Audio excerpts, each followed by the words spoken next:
Yeah, that's right. I see the chat. I see y'all rocking. I see y'all coming. Hit that like button as you enter the building. You know what I'm saying? Hit that like button. Show your love. Show your support. You know what I'm saying? This that dope soul. This that new thing. Nobody don't know about it. Salute, Knick family. Welcome to the Just Knickin' It off-season show. We hope to go twice a week in the month of July, and then we'll see how the news goes in August, whether we'll continue twice a week or once a week. So on Monday, we're going to take one topic and do a deep dive. Today, we're talking about who the Knicks should sign with their one veteran minimum slot they have left, or whether they should sign anyone. And maybe just, well, I shouldn't say that, whether they should sign a vet or just sign two of their young players and try to get a little more development going. You know, for me, the Knicks say they want to prioritize development, and already we had 7. You signed 2 more in free agency to bring it to 9, and Yabusele and Clarkson, and now you're going to bring in another vet, it seems like, to bring it to 10, which makes development kind of difficult unless they mean developing behind the scenes, right? And not necessarily development in playing time, or as Geoff said before we got on the show, maybe there's a consolidation trade coming that will allow 1 or 2 of our young guys to be in the rotation. Anyway, Geoff, Ajay, how are you doing? Shout out to the chat. Yeah, what's been going on? How you guys doing? How's the fam? How are you? Are you staying cool? Not staying cool, but we're glad that good 4th of July. Prayers go out to all the folks in East Texas where we had the massive flooding and everything. That was kind of a rough deal. My family and everybody's safe. I'm much further west, but anytime you have a tragedy like that, it affects all of us, I think. So shout out and prayers to those folks. And but as far as everything else, going pretty good. You're right. The Knicks, it seems like, made it official, the announcement of Mike Brown as the Knicks head coach. Before we get into who they should sign with this vet minimum, any last thoughts on the hire of Mike Brown? No? I think it's a good deal. It's a good deal. I'm okay with it.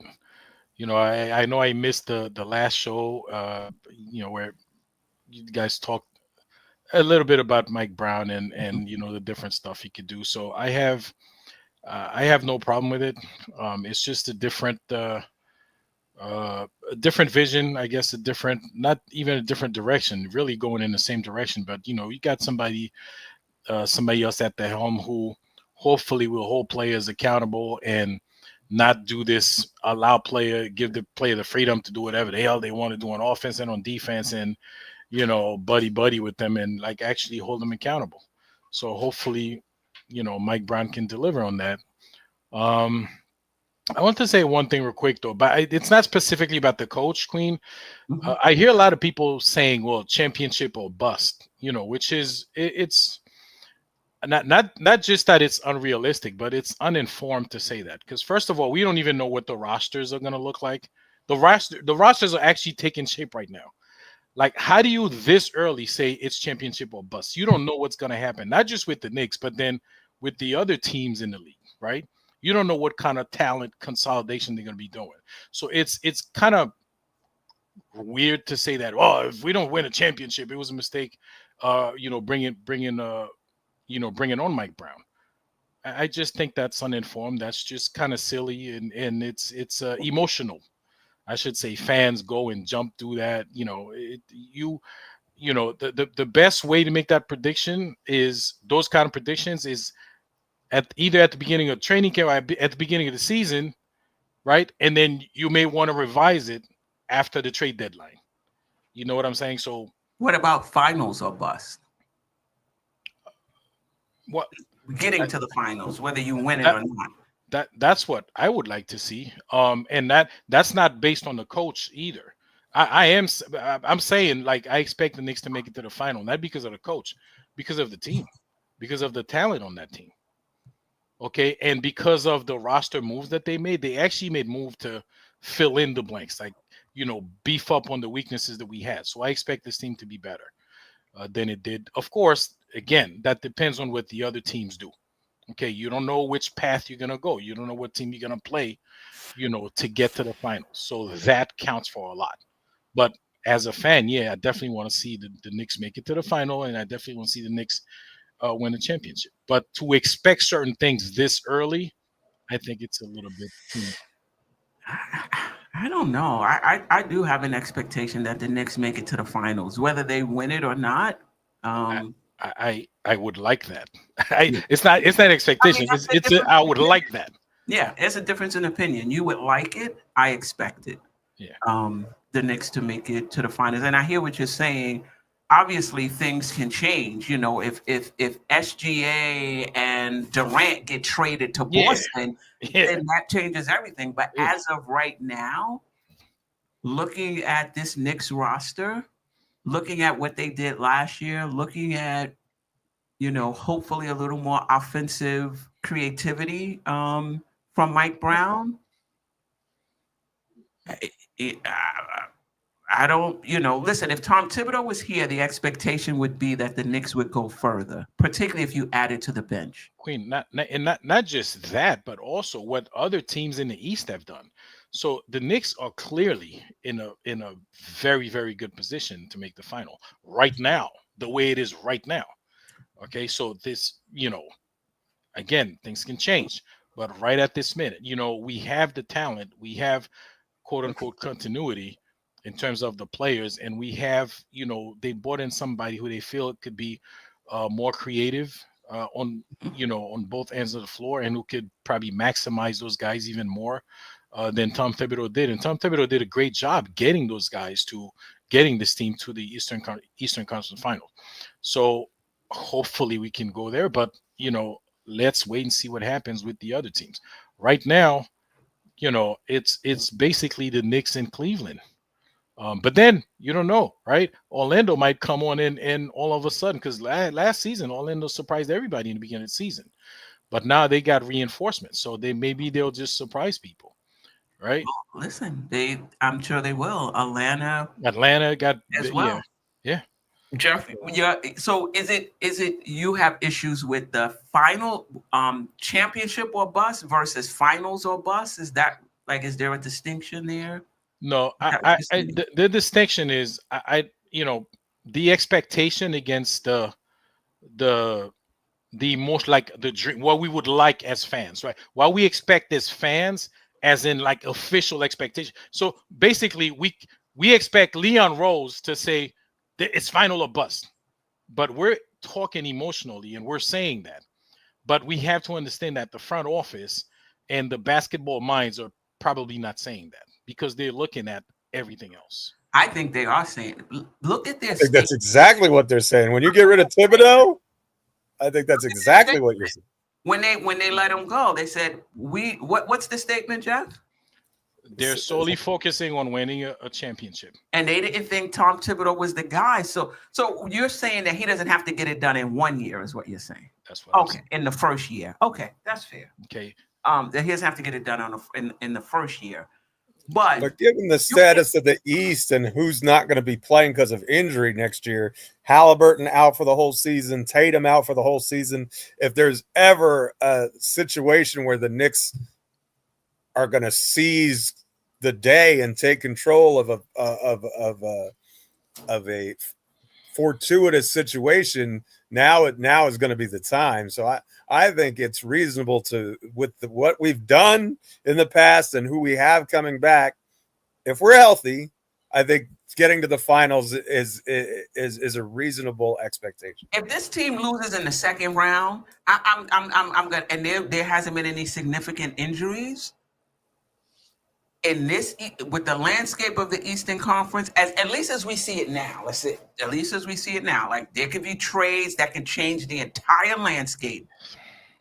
The way it is now, you think people are not going to look at Mike Brown and be like, "Yo, what you got a better roster in the Eastern Conference where seems to be little less competition. and you lose in the second round, that's going to be tough. Tone, whenever you're ready, you can come in. That's going to be. Do I think he would get fired? No, I don't think he would get fired. But would it be fair for the fans and maybe even the front office to wonder if they hired the right guy? I think it would be fair. Queen, let me ask you a question though. Sure. And so, do you think Cleveland? Don't you think Cleveland fans are saying it's championship or bust for that team? And they should. Just because they're saying it, like I don't think any of us are saying no other team is saying championship or bust. But that doesn't mean that we shouldn't say it, that we can't say it. We think our team is better than theirs. Yeah, somebody's got to be wrong. Right. You know what I mean? Actually, 20. Somebody got to be. Yeah.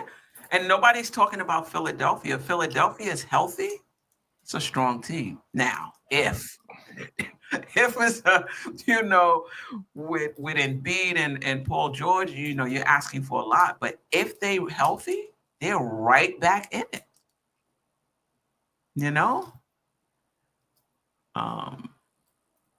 What was the original question, Quinn? No, AJ was getting. Go ahead. I was saying. Family. Yeah, what's going on? Shout out to you, Tony Crow. I was saying I had an issue with people putting like that heavy expectation on the new coach and the new staff, because and this is the day after they fired Tom Thibodeau. They were saying that too before Mike Brown. Well, the next coach better win a championship. Well, we don't know who the next coach was going to be. We don't know what the roster is going to look like. We don't know what the Eastern Conference with the other rosters are going to look like. How do we know that? Like, how about we wait till training camp or the beginning of the season, then we can compare the rosters. Tony disagrees, but you say that's. I know, because Tony. Shout out to NBK. Tony and Sim too are leading that pack with the championship or bust stuff. But it's championship or bust or finals or bust, Tony. What were you guys talking? I mean, it's finals or bust, but that's not because of me. That's not because of Sim. That's because of the front office put the statement out that their singular goal is to win a championship.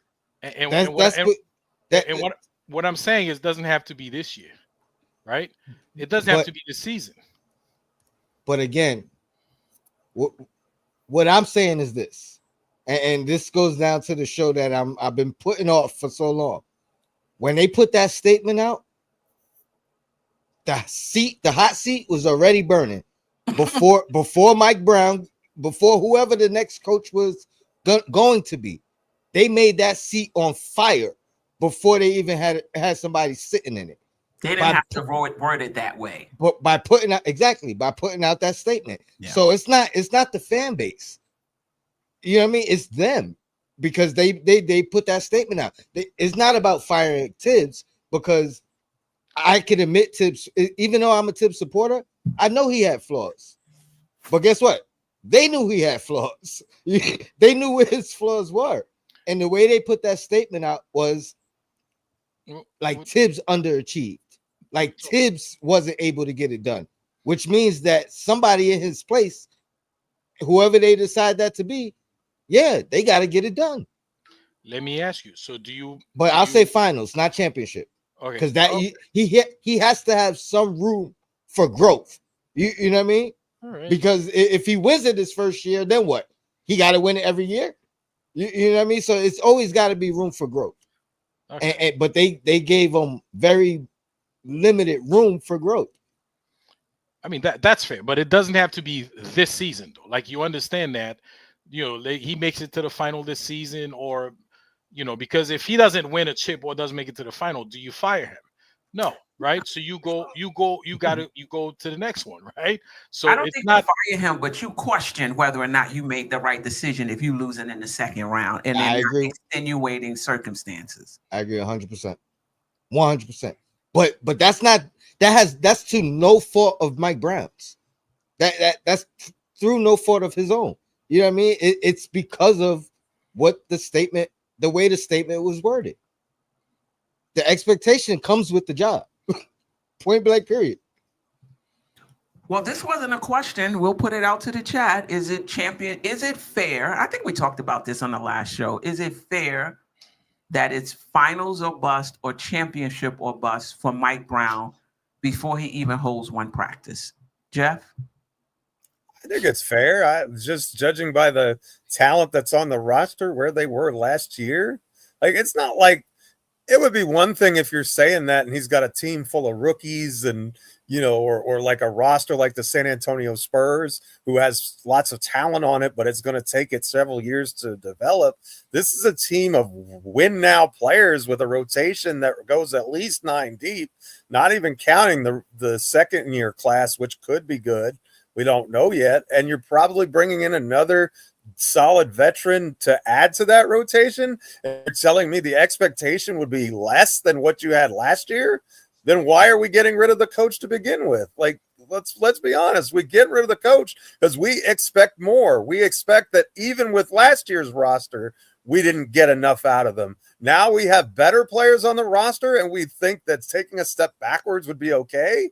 That's ludicrous to me. Like, that doesn't make any sense. And I think Tony has the right measured approach that, yeah, if we get to the finals, at least we've improved and we've advanced. We've kept moving the ball forward. But, I even think that if you lose, unless there's, again, context is everything, injuries matter and those sorts of things. But if this team is 100% healthy and loses in the Eastern Conference Finals again, I consider that a disappointment, and I think the organization does too.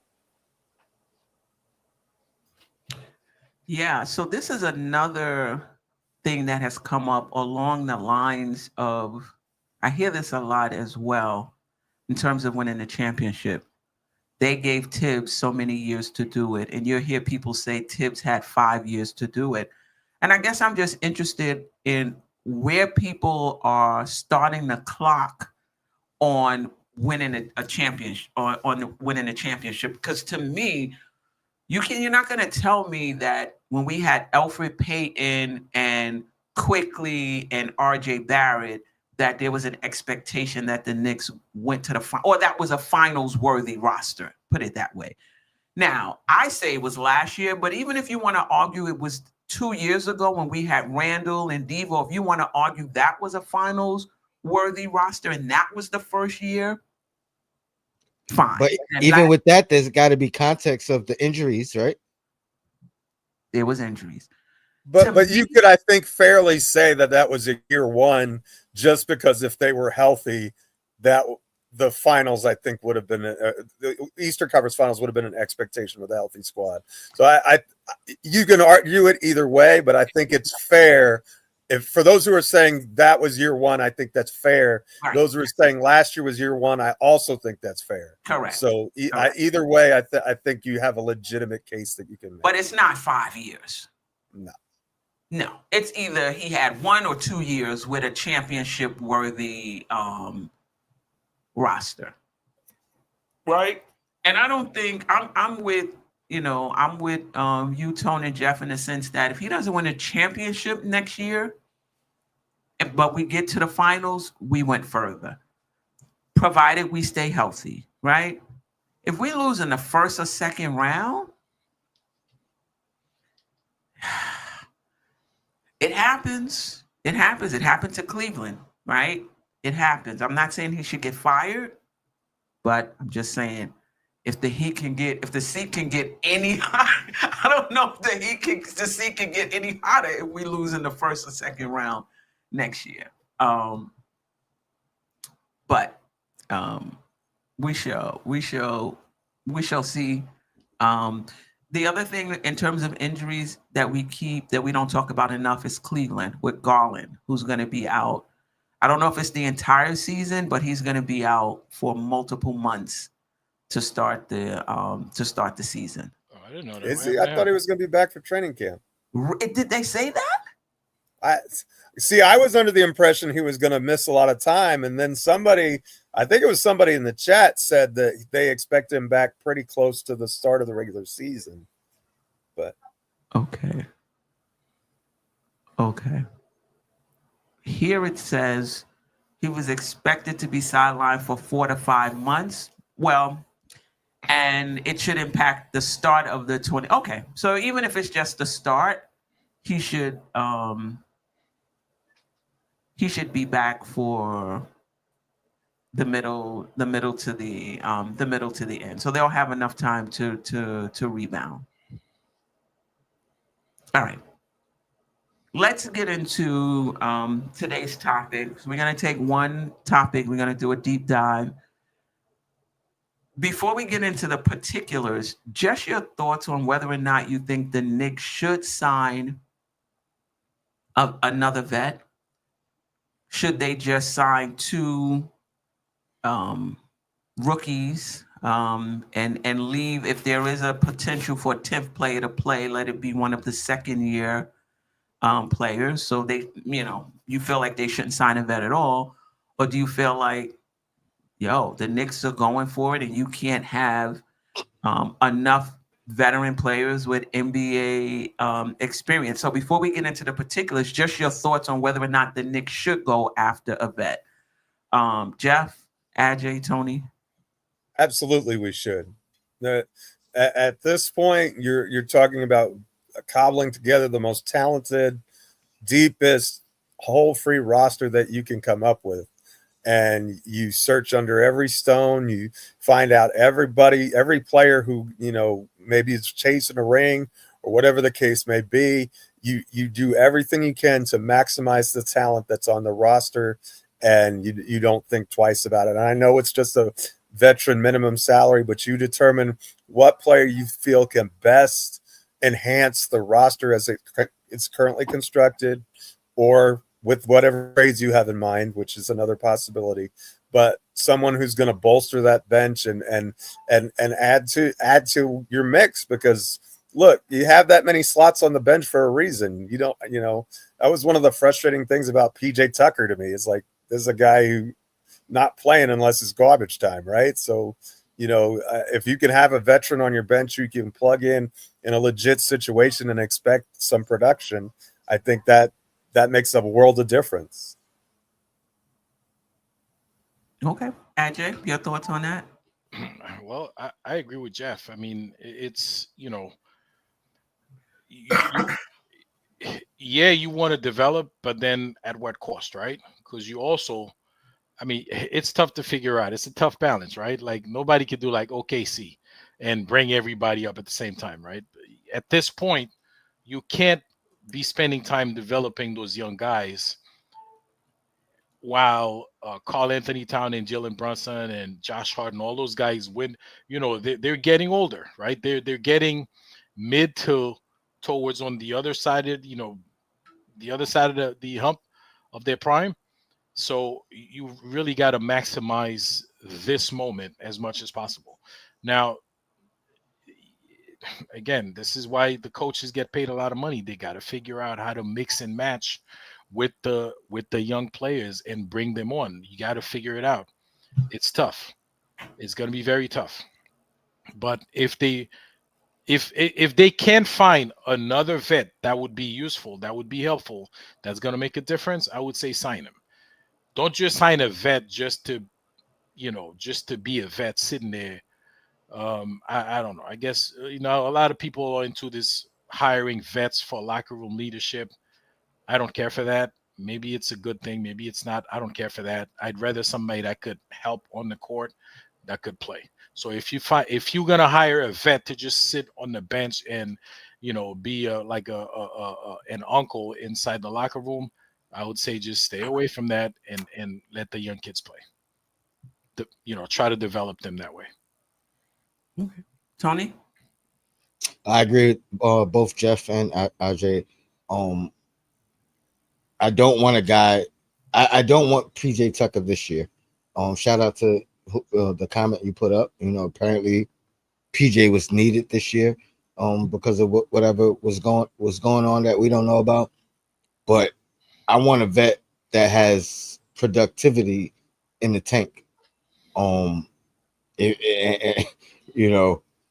know we're gonna deep dive and I'll get into it when we talk about it. But if you could get a veteran minimum guy who could start or a veteran minimum guy like the signing of Clarkson, who is going to solidify your bench, and yeah, those are no-brainer moves. If a young guy is going to make his way into the rotation, I want it to be earned and not given. So and I think it will be if it's earned. I don't think a guy, whether it's Kolick, Dadier, Harport, whoever, I don't think those guys are going to be playing off the sake of development. They're going to be playing because something is already seen, and they're like, oh, let's develop him. You know what I mean? So it's never for the sake of development. I don't think we're in a position to play guys for the sake of development. Now, if we see something, that changes things. But yeah, sign a vet if he's productive. Sign whoever it is if they're gonna be productive. You know what I mean? Vet, rookie, whoever, but it's got to be based off of their production, not their aura or their name or their etc. Potential. Follow-up question. The front office, the reports are that they're looking for a coach that's going to prioritize development. And you would think they're saying that because of the CBA, it's going to be harder to sign players. So you kind of want to have some, first year, some players on the back end of your roster that you're developing that could then be, in the rotation on these rookie contracts. How do you prioritize development in a year in which you're trying to win a championship? Like, what's the logistics? How do you do that? Number one. And the second part to the question is, if that's the case, why sign 2 vet free agents and then look to bring in another one if you also want to prioritize development? So I think that's like 2 questions. How do you do it? And why is the front office saying this is what they want to do, but yet doing something that doesn't seem to be in sync with that? AJ, we'll start with you, then Tony and Geoff. Queen, maybe you're right. Maybe they talking out both sides of their mouth. I don't know. But it is tough to do everything at the same time, right? I mean, the the rookies and second year guys are gonna play. They're gonna spend a ton of time in the G League, right? And they are gonna get a ton of development that way. But somehow, Coach Brown's gonna have to figure out a way to get these guys to contribute to what the team is doing. So they're gonna have to figure out what those guys are good at. And then try to bring him slowly into the and I don't mean just garbage time either. Like, you could bring him, the end of the first quarter for a few minutes, or the end of the, when the game still means something, right? The problem is there's so many of them that you're trying to get minutes for that it's like not all of them is going to get minutes. Okay, so somebody like Huck Porty, you think he's probably going to get more minutes in that bunch. Okay. I don't know if Kolick. I mean, it's going to be tough because we've seen those guys play. They every one of them have some level of talent that, if they throw them into the wolves in the NBA, that they will figure it out. They will figure out how to perform and how to be better, how to play faster. Especially, it's the speed of the game with those guys. But he's just going to have to be creative. He's going to have to be creative and figure out a way to get those guys in when the game matters, not when we getting blown out by 30. Oh, we blowing somebody out by 30. You know what I'm saying? So, I guess later on in the show, we could probably guess who's going to get more minutes by looking at the players they have available at each position. That's why I mentioned Huck Porty, because, he's got some good minutes under Thibodeau, and, he's a center that can help, his level of activity, his level of defense, and his rebound and stuff he showed last season, you know, he's not 100% NBA ready, but you know, he's getting there. He has a big body and he knows how to use the body. So he's going to get some playing time. I would wager that. But you got to look at the other guys. Is Kolek going to get time? Because right now we still don't have a real solid backup point guard. Is he going to get a chance to prove himself? I don't know. It depends on what level of trust Mike Brown developed towards him. Or the level of collaboration. Like that. That's how the front office calls it. Mandate, you know? Yeah, that's how the front office calls it. Collaboration. So yeah. So listen, it's going to be complicated. Actually, it's not a bad thing. I'm actually excited. I'm excited to see how he's going to juggle all this. In the middle of the season. You know, it's going to be fun to watch, but it's, you know, hopefully it doesn't break our hearts too much when them kids starting to mess up. I will, before we get to Tony, I just want to add in, and it becomes clearer when we do the show on the depth, and we start doling out minutes, and you know, maybe because these guys are on a minimum, it's not an issue of, well, you signed this guy for, you know, 10 million a year, and now you're only going to play them, you know, 17 minutes a game, because there's only but so many minutes to go around. So yeah, Tony, how do you prioritize developing young players at the same in the year in which you're trying to win a chip? And do you think the front office, you know, and if that's what they're trying to do, why are you signing all of these vets? I look at it a little bit different, to be honest. I look at the statement as more that whole prioritize the development. That wasn't the firing statement. Right. I look at that second statement as what should have been the firing statement. You know what I mean? So I look at when they say that as the issues with Tibbs more so than what to look at moving forward. Because to your point, we brought in more vets, you know, or one vet. You know what I mean? I don't know what you consider Yabusele, whether it's a vet or not, but he was drafted in 16, so technically he's considered a vet. You know what I mean? And then when you look at the statement, you can't really put Brown in that equation yet. You can only look at it from that statement and what Tibbs did or didn't do. You know what I mean? The only person, to AJ's point, the only person that Tibbs may not have played to the liking of the front office is Huckporty. Like, he's the only guy that showed enough, I think, during the season, and maybe it was too slow in his ascension in the rotation. I don't know if Kolek has shown enough. He's shown some things, but I don't know if he showed enough that the front office was mad at his lack of playing time. Gaudier, I don't think he's shown enough to argue he should have played more. Like, the only person that you could really have a legitimate argument for is Huckporty. And that goes directly to Tibbs. He has a pecking order.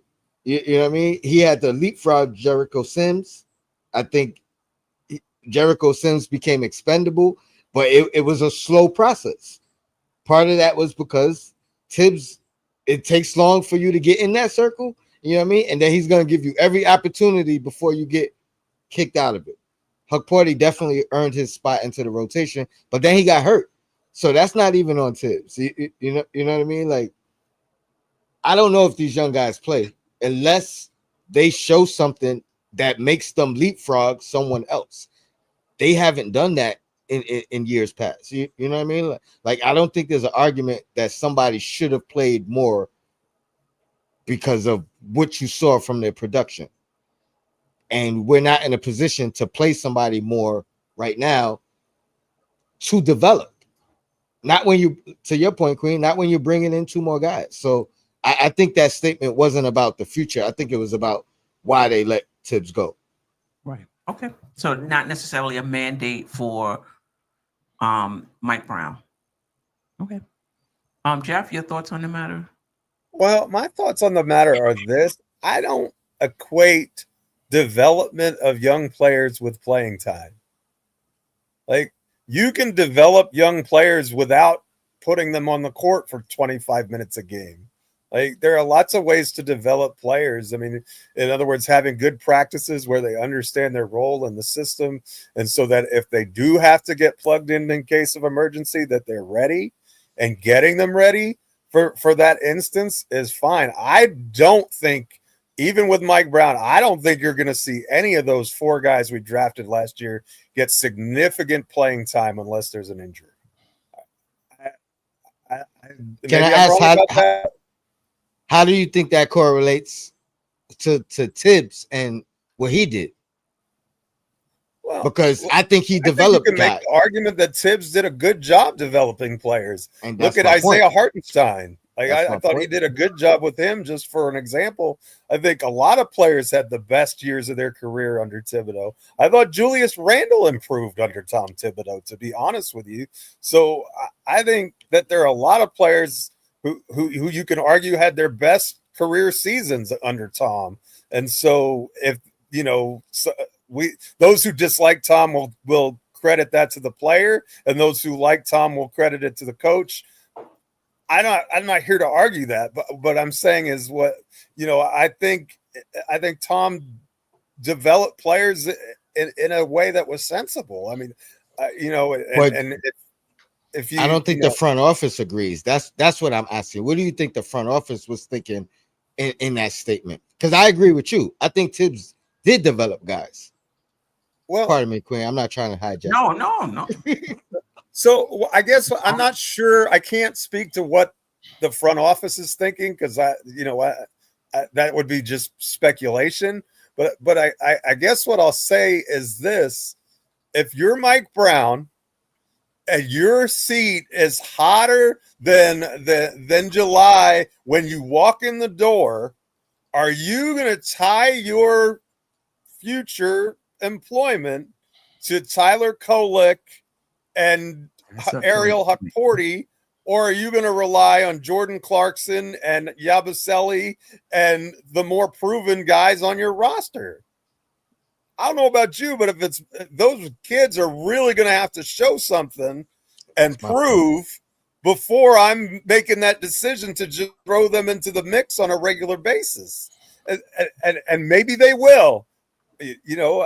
And somebody said they thought Hukporty had the best chance, and I think that's right, because Robinson is injury prone and Yabusele is, you know, not a defensive 5 by any stretch of the imagination, or a 4. So I could definitely see a world where Hukporty gets plugged in. But you know what? I could also see a world where James Nagy takes Hukporty's spot.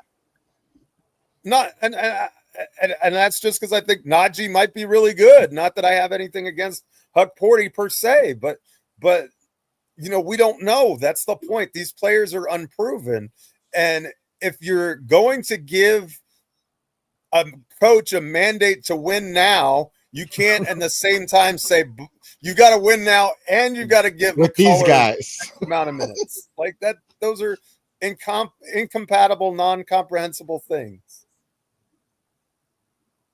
Yeah. That's fair. You know, if, to your point, if development is not only in games and development is in practice, the Knicks didn't practice a lot. But part of the reason why the Knicks didn't practice a lot was because of the heavy minutes. And you know, even Josh Hart would talk about it. You know, we played heavy minutes, but our practices were more walkthroughs. So in terms of recovery and things of that sort, it didn't take a big toll on our bodies. So if they're doing walkthroughs, then it's probably hard to really see the young guys in live action. Now, from what I understand, Mike Brown likes to practice. So pull those minutes back, and then you can practice. Like there's a give and take between game minutes and practice. There's no way. I mean, unless you're going to go back to the Pat Riley days, Van Gundy days, where you're playing these high minutes and going through grueling practices in between. Like they just don't do it. Even the old Tibbs days, because he adjusted. Yeah. One or the other. All right. Anything else just in terms of our overall thoughts about free agency? I agree with you.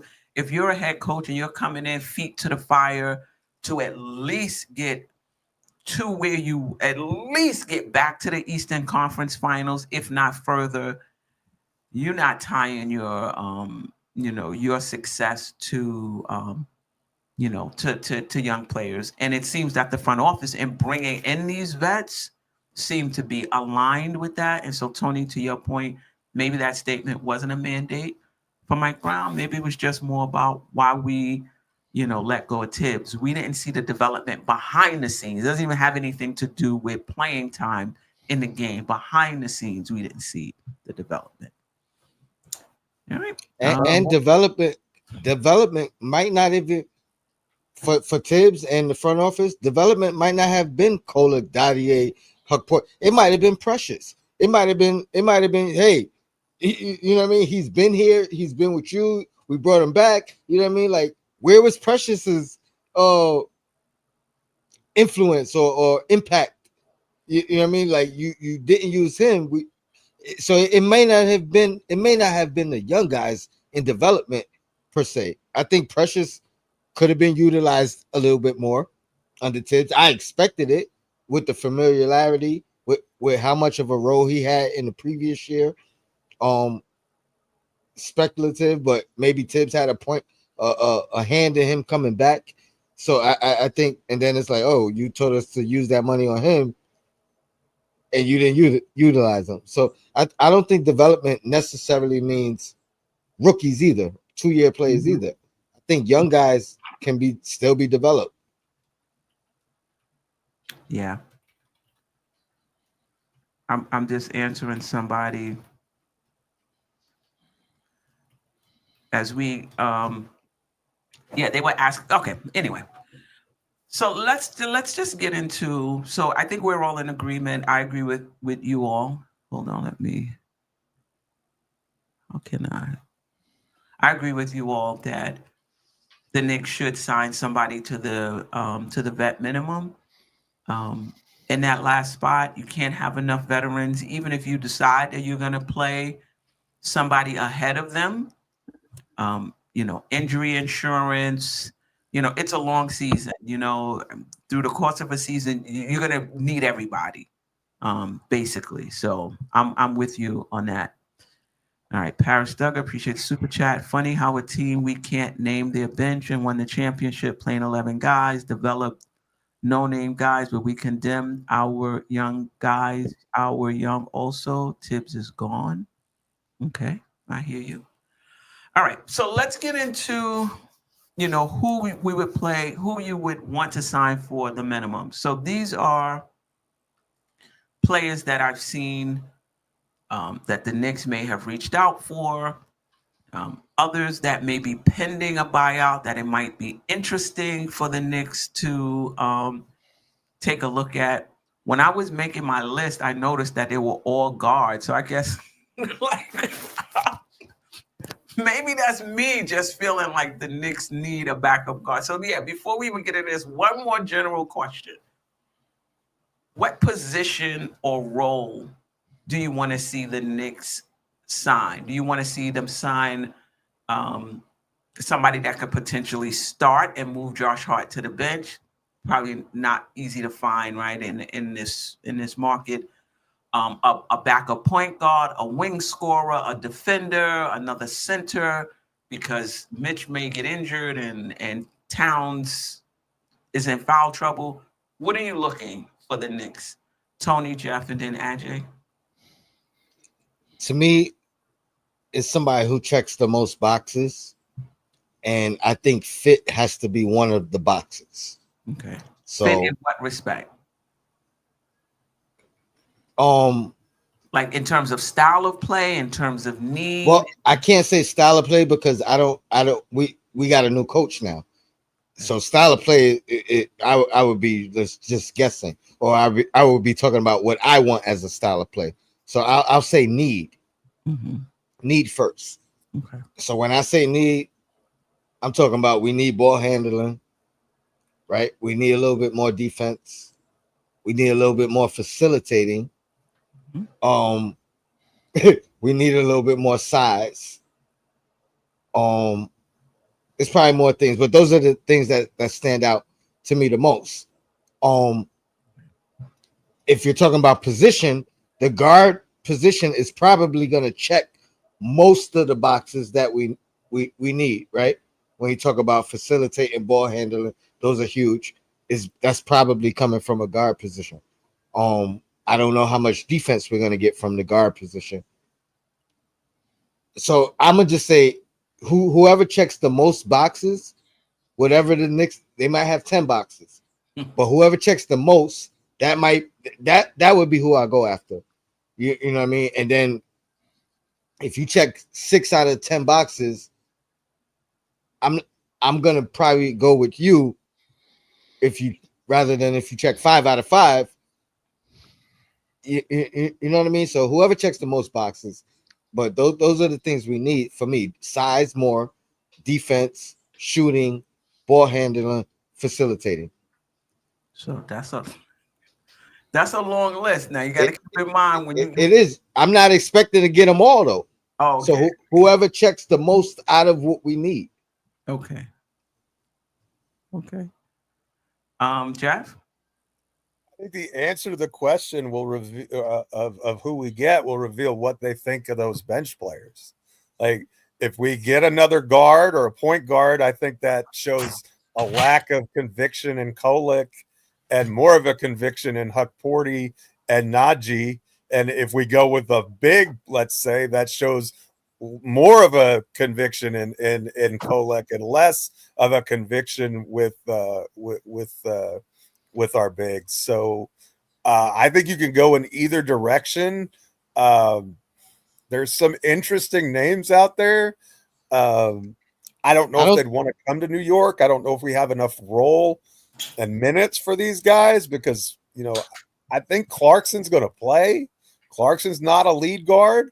We don't, other than Kolick, who's raw still, we don't have another point guard on the roster really. And we also aren't extraordinarily strong in defense at the point of attack outside of Deuce McBride, who I think most of us would agree is not a point guard. So there's a lot of different aspects at play, like you said. And I think what I'll say is this: I don't know. I think they could go in any direction, basically, because I think you could even make the argument that a wing would be useful as well. So I think that Tony has the right idea. Let's get the guy in here who checks the most boxes, or maybe get the guy in here who fills more of the needs that we have than everybody else, right? So we have 10 needs. We're not going to be able to fill them all, but this guy fills 3 of them pretty well, so we're going to pick him up. And that process makes sense to me a lot. But if you're just gut instinct, I want someone with point guard skills. I think that is a place where we're lacking on the roster. Even if, and it's not a name people are going to like, but even if it's just a veteran guy like a Corey Joseph or someone like that, who I know can run an NBA offense. He's not flashy. He's a little bit on the older side. He's not Chris Paul, but I don't know if Chris is going to want to come here for that. Just a guy that you get, probably okay if he doesn't get minutes, but if you do need him to play, you can plug him in and play him. And he played in the playoffs last year, is why I mentioned Joseph. I think he was with Orlando. So, can I just clarify one thing of what I was saying? When I say size, I didn't necessarily mean a big. I'm talking about size for position, and because the majority of our guys, no matter how good they are, you know what I mean, are can be considered undersized for their position. So when I say size, I'm not necessarily. I think the center position might be the least of importance right now, the way the roster currently is structured. But we have good guys that at the guard and at the wing that might be You've got undersized. big guards out there like Simmons and Banton, for example. Yeah, but that's what I mean. Like that checks boxes for me when I say size for position, as opposed to like size in general, like thinking of a big. I think wing guard is more important, but size at that wing guard, because we don't have that. Most of our guys are undersized for their position. Yeah, that's even the new additions. You know what I mean? Like I thought Clarkson was taller than 6'2", 6'3". And obviously Yabusele, most people consider him a small ball 5, but I think at the 4, he's still undersized, right? At 6'8". Yeah, you know what I mean? Like when you're talking from a general perspective. So that's what I mean. Size for position would be a box that is checked for me when I'm talking about things we need. Yeah. Let me get to some chat. Trap music. Simmons would be a home run. Rebuild NYK. Facts. Tony needs size. Okay, not small, but Westbrook or Simmons will do. Sharice Duncan, appreciate you joining us. We are getting either Marcus. This is definitive. So everybody else is hopeful. We are getting either Marcus Smith, Smart, or Ben Simmons. Period. Rebuild NYK. Bill can start, handle, facilitate, score. Okay. Prezi the boss. Okay, but why are we so name focused? So we are looking over our new signings. Why do we need more? So we don't look at our bench as the solution. I mean, for me, I'm not name focused. I'm skill focused. Mm-hmm. And the guys with name are arguably better than the rookie guy. Like the new guys we signed are here already. You know what I mean? Like, so they're part of it. We're talking about that last spot over a Kolick, over a Dadier, over a McCullough. You know what I mean? Yeah. Pardon me, Quinn. No, this is, if whenever I put up a comment, anybody can comment on it. So we are looking over our new signings. No, the Knicks aren't looking past their new signings. They're looking to add one more veteran to the signing. Paris Duggan, number one need is a big point guard. Okay. All right. Shout out to Coach. Ben Simmons, please. Jamrock, we really need another wing defender. I mean, we're going to talk a little bit about Amir Coffey. Like when I looked at the list and I was like, oh, all I have here is guards. And so we'll talk about Amir Coffey, who's a small forward, 6'7".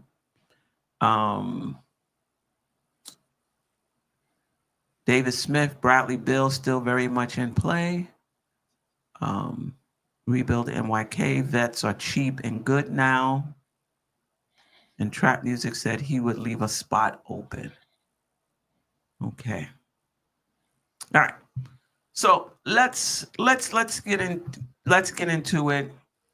I guess we have not a lot. So I have Ben Simmons, I have Bradley Beal, who's reportedly to get bought out by Phoenix. Marcus Smart, who may get bought out by Memphis. Gary Payton III, who I believe is a free agent right now. Malcolm Brogdon, who's also a free agent. Geoff, we can also talk about Corey Joseph, who's also a free agent. Amir Coffey, who's a free agent, played with the Clippers last year. And anybody else you want to a name. So I guess the best way we could do it is we'll just do brief, like 30 seconds, because then I want to like pick one and really do a deep dive.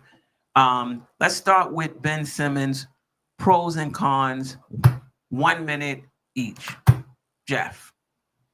First of all, is he somebody you like? Well, he's got. Oh, there was a private. I'm not a huge Ben Simmons fan because he can't shoot. Okay. And won't shoot. Like, even if he could, like he's reluctant to even take a shot.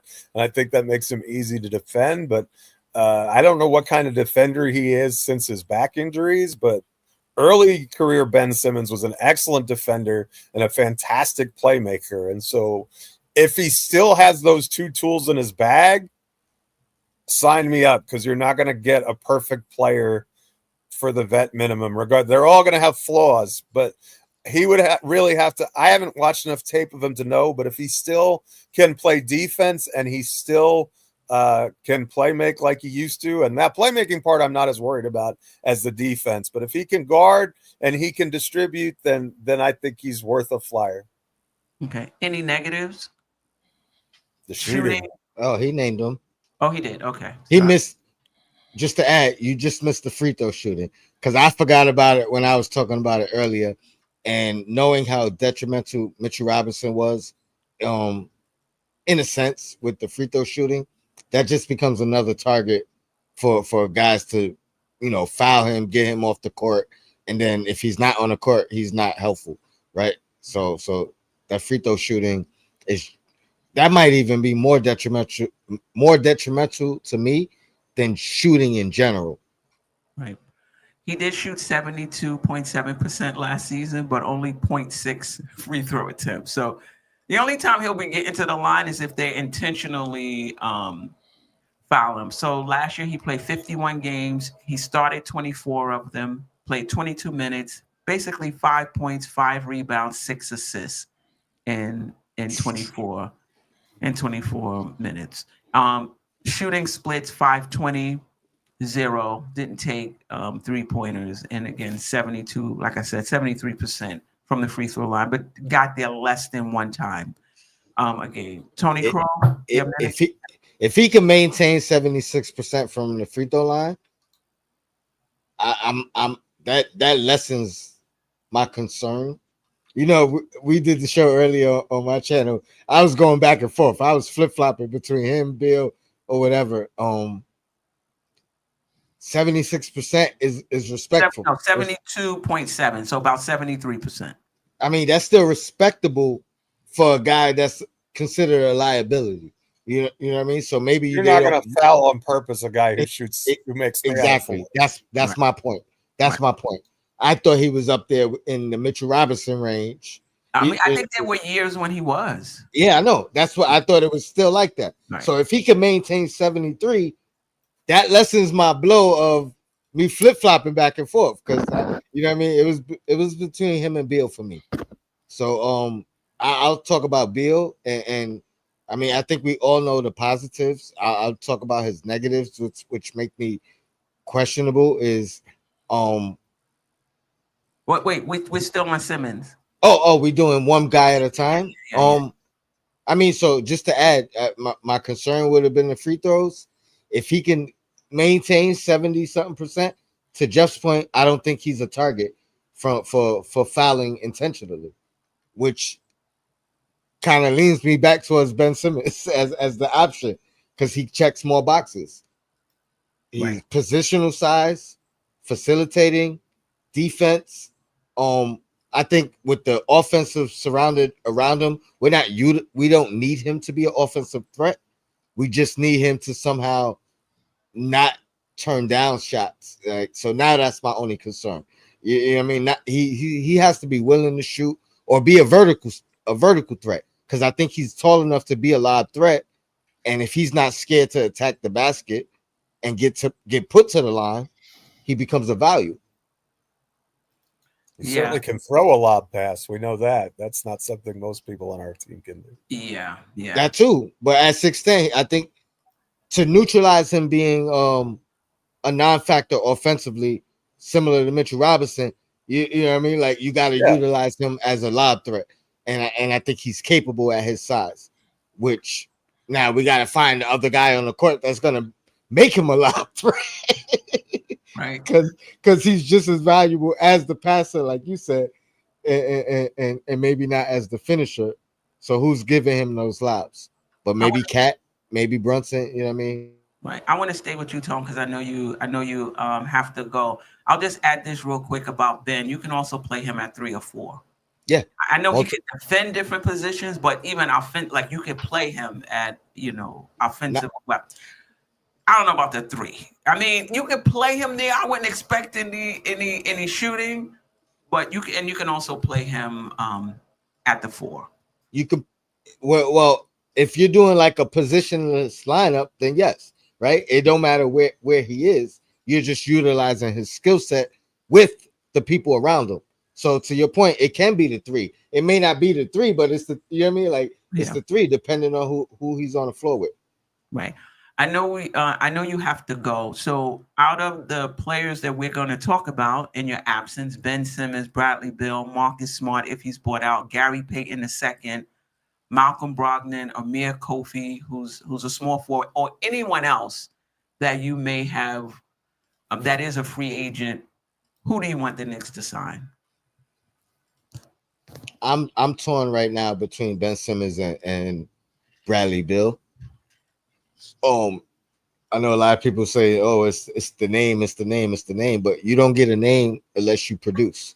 Like these people have earned their name, so yeah, it's a name, but it's their name is based off of their skill set and what they can do.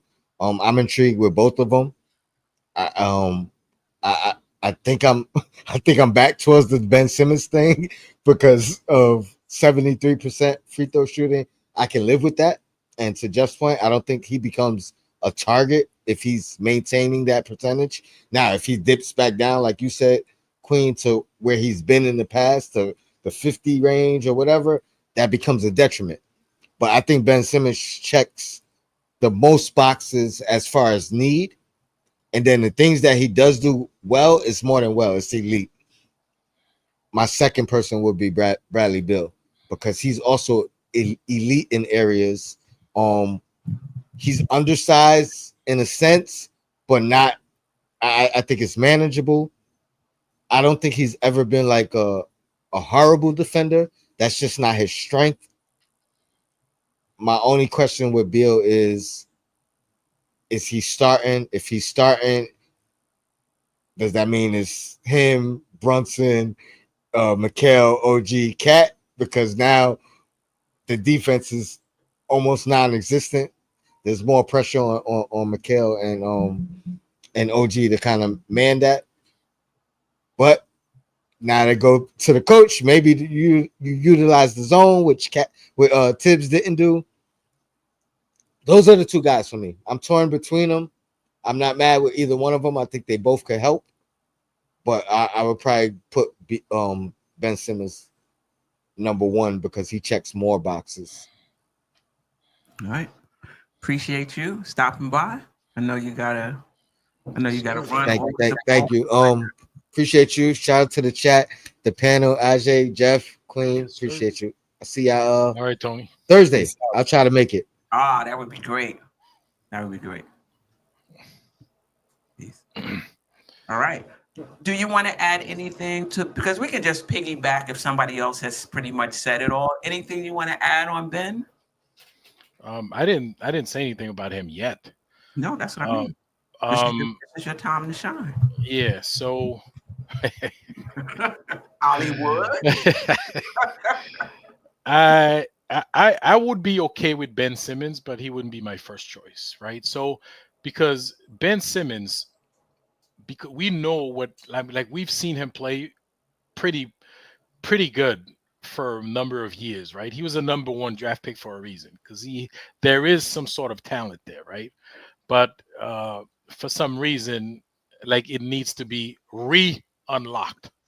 You never know. We might bring on Ben Simmons, and then he's this confident first, second year Ben Simmons that that Philly had, and then we hit the jackpot with him. Because if he's healthy, he's a great defender. Of course, he has size, and he could run the point. He can defend. The other point guards. You put a big body on him, he could see over most of the point guards defending him if that's how they run it. So there are a lot of advantages to him, but He wouldn't be my first choice, right? But again, for vet minimum, if they could bring him in, it's the guy who's giving you 8, 10 minutes, 12 minutes. He could be helpful. He's not detrimental to the team with those 12 minutes. I'd be happy. I like Ben Simmons. So it's it's unfortunate that he's more talented than where he's at right now in the league, right? He should be like more talked about and more much better player on the totem pole. But he wouldn't be my first choice, basically. Yeah, I kind of feel like if they sign him, I'm okay with it. If they don't sign him, I'm okay with it. Exactly. I'm not like I pounding guess my concern, Mhm. the more that I think about it, the more I hear you talk, and I heard how does he fit on if your bench lineup also includes like Josh Hart and Mitchell Robinson, you have 3 non-shooters on the floor at the same time. And if you can't play those guys in tandem together, how effective can he be? So I think he might be one of those guys, if we do make a consolidation trade that sees Mitch or Josh Hart out the door, then I think that would make him more palatable. But I think that with those 2 guys, we're just kind of stacking up guys who can't shoot. And I think that that is going the wrong direction, the way the league is. Yeah, I mean, he's a question mark. Like, we don't know who we're getting with Ben Simmons. And mentally, we don't know who we're getting. Yes. No, I was gonna say that's a good point that Geoff brought, because you have guys now. It becomes there are too many guys on the team that either can't shoot or won't shoot or won't. So we gotta remember, Ben Simmons, he can't shoot, but he can score. Like, if he's healthy, he could be aggressive he could give you 12, 15 points, if he's aggressive and healthy. But he hasn't shown that the past couple of seasons. So like you said, we don't know who we're getting in Ben Simmons. He was never a great shooter, but he was always able to score mainly because of his size and his athleticism. But with injuries, and obviously he's older now, so you don't know if you can get that guy back. He doesn't have to shoot 3-pointers, but if he could, move the offense and get to the basket and score and do certain things, he could be useful. Before we get to the other guys, are you okay taking a flyer on somebody who might not pan out, but if you do hit on them, it can really help the team? Or are you looking for somebody that's just solid, a high floor? The ceiling may not be that high. You have a preference, Geoff? I just don't think we need a massive ceiling guy. To me, I want someone who I can rely on to fill their role, whatever role we choose in that player, and to reliably and be available and to be consistent with what we're asking him to do. I think we've got enough. Personally, I think we have enough A-list players. So and it's, again, you're talking about probably the 9th or 10th guy off the bench, maybe 8th, but except maybe Beal. I think Beal would probably be in the starting conversation if he got here, but we'll get to that in a minute. But yeah, I'm not looking for someone who has a massive upside, just because I don't think they'll get that big a chance to show it. So I would much rather have someone who just is consistent and reliable. It depends on who it is, Geoff. I mean, like, this buyout market is somebody might drop in the buyout market that's better than anybody you have coming off your bench. So what are you going to do? Are you going to be like, oh, well, we already have players, so we're going to slot you into this 7-minute playing slot, or do you make room? Do you make room for that player? And that's not just Bradley Beal, who we'll talk about next. That could be, well, I don't want Ajay to get upset, but what if there's a LeBron James buyout and he's interested in the Knicks, or another big player because what it seems now is that teams don't want to trade because they don't want to. First of all, it's hard to get back to match the salary if the player makes $40-50 million. And sometimes they don't even want that. They don't even want the players, right? So they're just buying out and stretching the rest of the salary. I don't know if that's the new thing now. But my point is, a big name may get bought out because they no longer fit. You know? Anyway, let's get to Bradley Beal, a minute each, because we have others. Just like, dislike, concerns, pros, cons, positives, negatives. And then we'll start with you. On a vet minimum, On a vet minimum. I would definitely take Bradley Beal. He is a liability on defense, but what he could give you on offense, I think would counter that, would make up for that, and then some. Right? Of course, he has to stay healthy, but yes, if all of them do. Yeah, all of them do. That's true. But yes, I would definitely, I would go for it if that's a possibility. If Bradley Beal wants to come here, and like you said, Queen, he may end up being, he would be better than some of the guys coming off our bench already. So he'd be a vet minimum guy who's probably going to get more playing times than some of the guys you have right now that you think are going to be huge contributors. You know what I'm saying? So he's still very talented. He's still a very one of the league's best scorers when he's healthy. So I would absolutely take a chance with him. Before we get to Geoff, let me just, last year he played 53 games with the Phoenix Suns. He started 38 of them. He played 32 minutes a game, 17 points, 3.3 rebounds, 3.7 assists, 1.1 steals on splits of 47.9%, 38.6%, 80.3%. So when he's healthy, the splits, the splits are good. And then the other thing I'll just add is we're not asking these guys to come in and be in the roles they were in when they were in the prime of their. So like, we're not asking them to carry the team. We're not asking them to be the best player or the second best player on the team. We're just asking them to come in and, and fill a role. The last thing I want to add before we get to Geoff, if he's bought out, there's other teams, for example, like the Clippers, that can sign him to more money. Because if I'm not mistaken, they have either the taxpayers mid-level exception or just the non-taxpayer. They have a mid-level exception that they can use to sign him. So he's going to have to leave at least $14 million on the table, at least $13.8 million on the table with the buyout for Phoenix.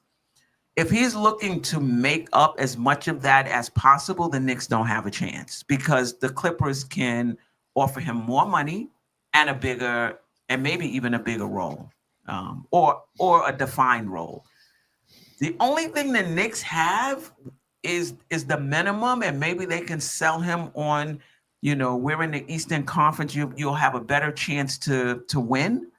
If you come here, I don't know if they want to sell him on a starting role because a Brunson Beal backcourt with Towns, that's gonna create some issues. And then lastly, he's a career 37 points, basically a career 38% 3-point shooter. Geoff? Wait. I'm sorry. Before you go to Geoff, there's something you mentioned I want to emphasize, right? And that you said when you bring on those guys, they have to, you want to bring him, you want to bring him to the team, but you got to make them understand that they're not playing the same role as they were playing, Beal, like he was playing in Phoenix or in the Wizards or whatever. But that could be the hardest part, though. Yeah, making them understand that could be the problem. That could be the problem where it doesn't work out here because sometimes it's hard for these guys to pivot to being a player in the background, a role, quote unquote, role player, as opposed to being the guy that they call out those sets for. Okay, so that could be a problem with guys as, high-rated guys like Bradley Beal, as opposed to guys like, Ben Simmons or Marcus Smart that we're going to talk about a little bit later. Yeah, I agree with that. Geoff? Yeah, I agree with D Grant. I don't think Bradley Beal is going anywhere for the veterans minimum. If the Knicks could get him for that, I don't see how you could say no to it. Like he's legitimately at the minimum a borderline starter in the NBA. And if you could get him on a minimum contract, you bring him in. Like he's not the greatest defender in the world, but we're not going to be an all defensive team anyway. And you give him the shots that Josh Hart was getting last year, man, we're going to put up some points. But honestly, I kind of agree with it. The Lakers make a lot of sense for him, and they can offer a full-time starting role probably, and offer him more money because I think that they're even below the first apron still. So they may even have the full mid-tax level MLE available to him. I'm not sure. I don't know if Orlando has any money, but the Magic, that would be a great signing for them. He would fit in very well there too, because they need 3-point shooting. Now, whether he wants to go to Orlando or not, I don't know. But one thing about Orlando is a better tax situation than New York. So he could sign for a similar amount of money and bring home twice as much, just because Orlando doesn't have state income tax and or city income tax. So he's in New York, you're going to get taxed 3 times on that money. And so you net quite a bit less. So I would love Beal. I don't think Beal is a realistic option out there. Depends, Geoff. I mean, if the Knicks sell him on a starting role, he might be willing to give up making up some of that $13.8 million. I mean, I think his contract with Phoenix was $113 million. They're going to stretch the rest of it. So, he'll get paid. But if the Knicks don't have the role for you, I agree. I agree. Like, I'm taking less money for what? Because, if he's available, you make a role for him, in my opinion. Like, if that's what it like. Honestly, Beal is still he's 17-3-3 last year. Is that what you said? That's 17-3 and 3.7 and 1.1 steal. That's his contribution. So, I mean, the guy still can play basketball. I mean, and if you're leaning into the outscore everybody, then maybe that's the way you do it. I don't know. It's tough for me to say no to a guy who's still a proven talent, even if he's not as good as he once was. Did you see his splits though? His splits is still good. Yeah. And he's a great 3-point shooter. He's always been deadly from deep, and add another 38% 3-point shooter, and he can create his own shot too. It's not like all he can do is catch and shoot, right?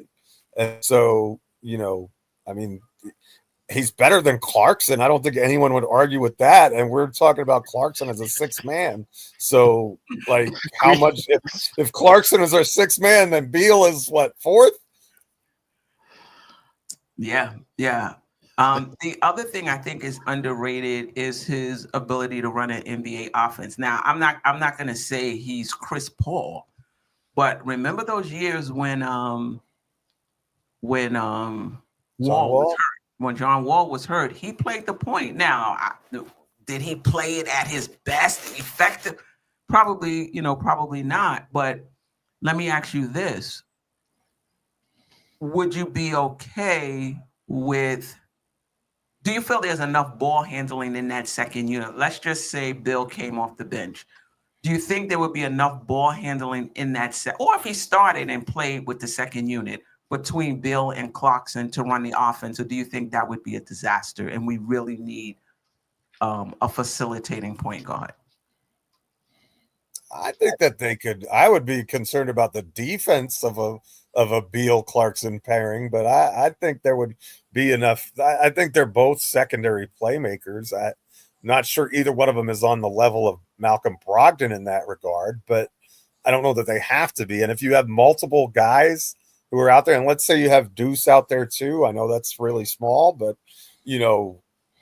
you could have like 2 or 3 ball handlers out there at the same time, and maybe with OG and Yabusele, and play some small ball and have some fun with it. It would be kind of an interesting lineup, I think.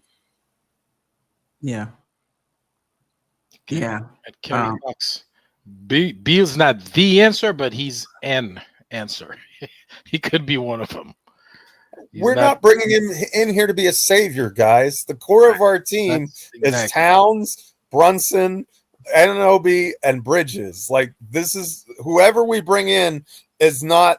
This is not the 2011 or 2008 when every player that we signed was supposed to be a franchise savior. Yeah. That's not where we're at. We're talking about here. We're talking about end of the bench guy, and Beal is better than end of the bench guy. Beal's not even bench guy. Beal is starting caliber NBA player right now in the NBA still today. So if you get him for the vet minimum, you sign him and you don't think twice about it.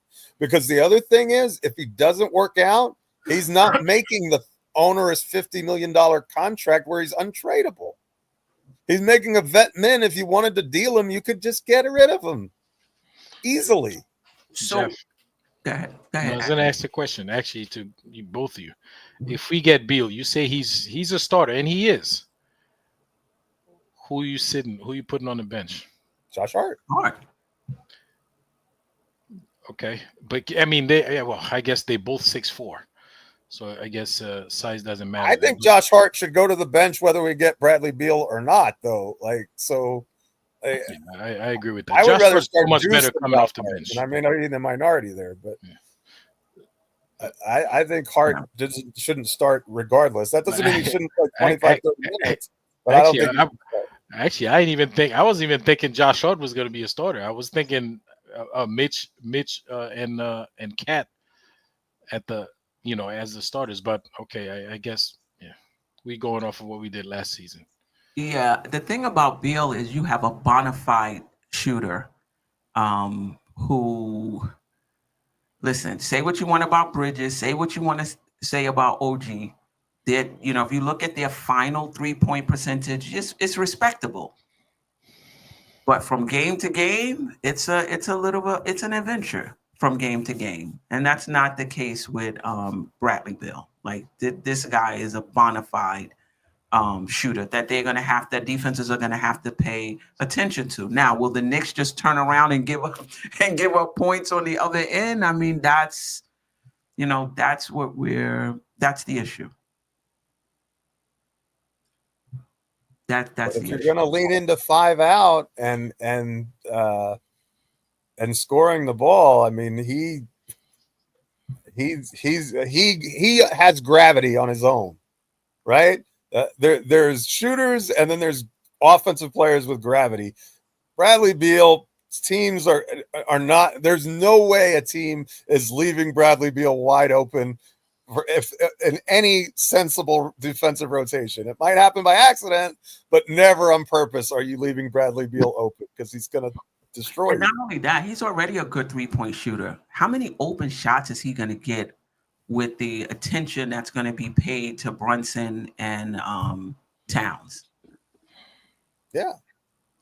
But again, it's the defense. But that's the issue with the Knicks, whether Bradley Beal is here or not. That's an issue with the Knicks. How good Some would argue that Josh Hart was really bad defensively as a starter last year too. So I don't know what the metrics say about that. I didn't examine one compared to the other, but him at the 2 with Bridges and Anunoby at the 3 and the 4, and Towns at the 5 makes a lot of sense to me. The rebounding, though, is going to be an issue for the Knicks. It just is. Rebounding is going to be, and part of defense is being able to close out a possession. And Towns is really the only bona fide rebounder in that starting lineup. Facts.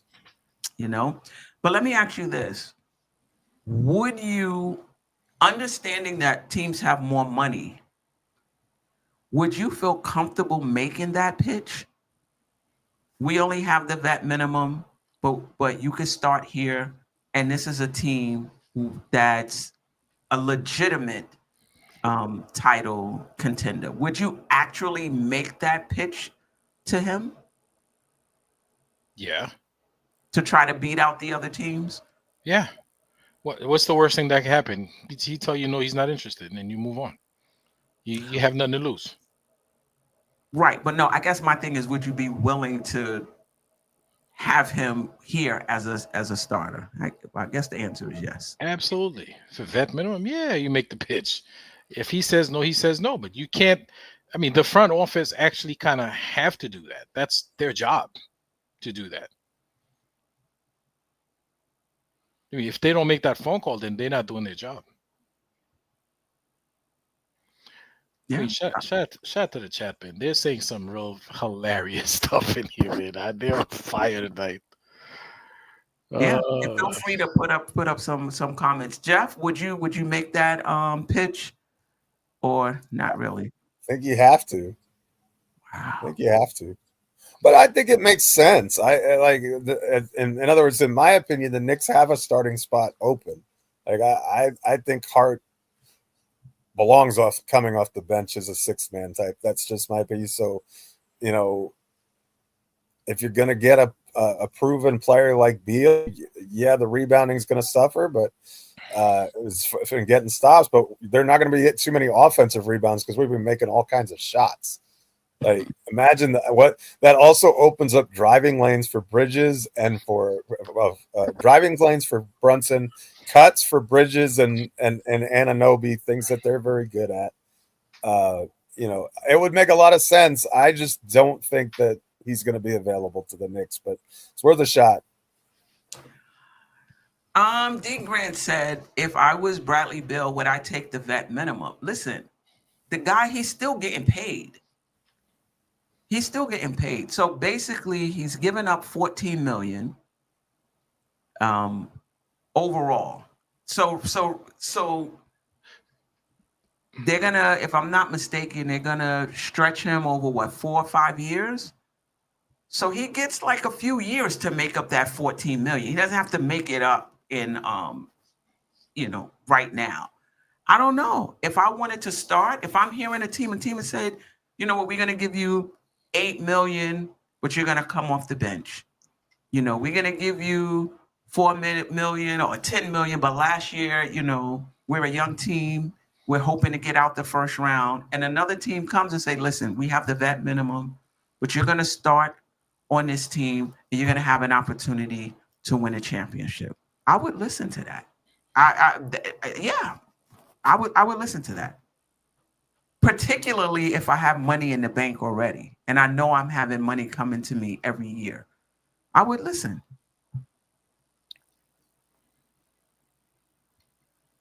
Anthony D, there's only so much money out there. It comes down to what Bill thinks is important at this point in his career. You know? Bill is probably going to the Clippers. They do have more money than the Knicks, and they may have just as big of a role for him.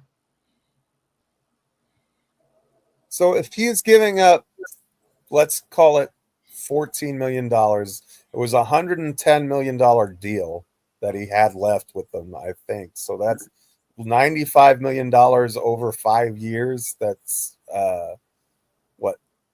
$19 million a year that he's making for the next 5 years from Phoenix, even after the buyout, right? So he's whatever he's making 19 plus. So if he signed with the Knicks for the minimum, he'd only be making 22 this year instead of maybe 27. Would he be willing to do that at a shot at a ring? I don't know. Maybe he would. But I think Beal has always chosen money over winning in his career, like when given the choice. I mean, he did extend with the Washington Wizards, so you know, that may not be his priority. Everybody's different. I'm not saying that because I want him on the Knicks. I'm saying that because there's been precedent of players taking less money as they later on in their career for an opportunity to win a championship. Particularly when you've made tens of millions, maybe even hundreds of millions in your career. right? So yeah, you would go for the highest bidder.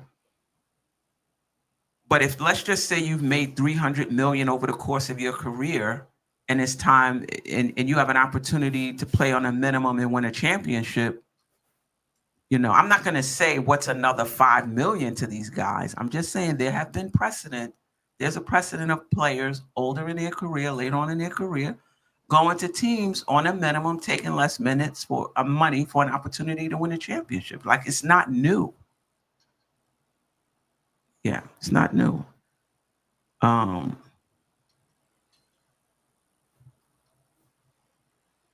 right. Anything else on Bradley Beal?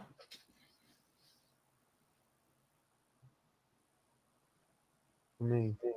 No. All right. Who do you want to talk about next, Smart or Brogdon? Either. No matter. We could go with Smart. All right. If he's brought out by Memphis, he's 31 years old. He played 34 games last year, 7 as a starter in 20 minutes, 9 points, 2 rebounds, 3.2 assists, 1.1 steals on ugly splits. Now, this was between two teams. This was between Memphis and Washington. I don't know how many games he's played in Washington. 39.3% from the field, 34.8% from three, 76.1% from the free throw line. And he's a career 32.4% shooter. I'm not sure we're looking at, for him to come in and shoot the three. Basically, I think, can he still play defense at a high level? If not I don't know if he can be elite at this point in his career, but can he still play defense at a high level? And can he run a team? Like, that's where I see him. And unlike the other ones, I see him playing exclusively behind Brunson in the non-Brunson minutes. Like, that's not true. That's not true.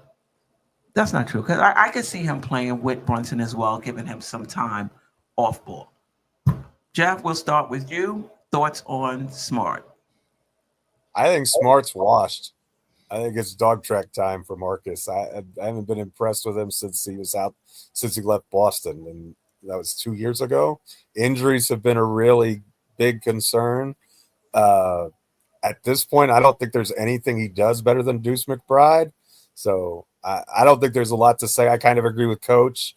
I don't want to be in the Marcus Smart business. Maybe the chat can change my mind, but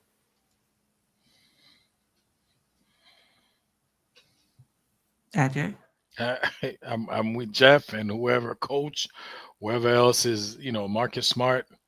I think we could make better use of the vet minimum than Marcus Smart. Not that he's not a good player. I don't think he's totally washed, Geoff. He's got a little thing left, a little something left. If he could be healthy, I think at the very least, he could be a great on-ball defender, point of attack defender. But otherwise, he's never been a great shooter throughout his career. He's, and the numbers indicate that he's never been a great scorer. But the defense, when he was younger and before pre-injury and all that stuff, he was a great point of attack defender. If we can get that guy back, I'd be okay with it, but I don't think we would get that same guy. So I would pass on Marcus Smart. Yeah, I'm okay with Marcus Smart, depending on how much he has left. And to me, it's the same thing when we talk about Brogdon. It just remains to be seen in terms of how much they have left. Their last two stops, I think both of them ended up in Washington. Where basketball careers go to die. No, I'm just kidding. They both ended up in Washington. We don't know what their role was. I think Washington was prioritizing their youth. I think if he could still defend and run a team, I like him. I like the leadership that he brings, because I don't think it's just skill set.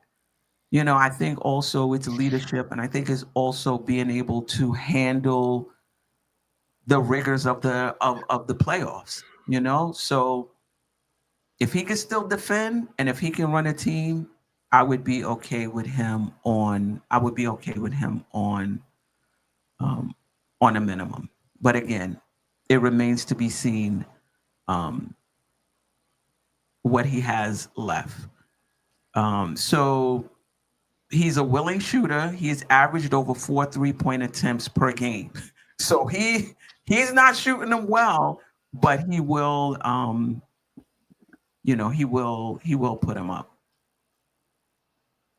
During the final 15 games of last year, he knocked down 39.2% of his threes. But still, for his career, he's a 32.4% shooter. I don't think you're bringing him here to hit 3-pointers. And this is what I read, and I forgot the article. He's still an elite defender. In the 34 games he played last season, he was in the 97th percentile in defensive estimated plus minus. Wow. Floyd stat, not the, end all be all when it comes to defense. He has averaged over 1 steal per game in every season that he has been in the league. And I think he could help the Knicks defensively at the point of attack. I don't think he's somebody that would play. What are we talking here? 17 minutes? Behind Brunson, and maybe some minutes with him. If he's in shape, if he's healthy, I would not be mad if they brought in Marcus Smart. If he can still defend, a Smart Clarkson tandem in the backcourt off the bench kind of makes a lot of sense to me. Yeah.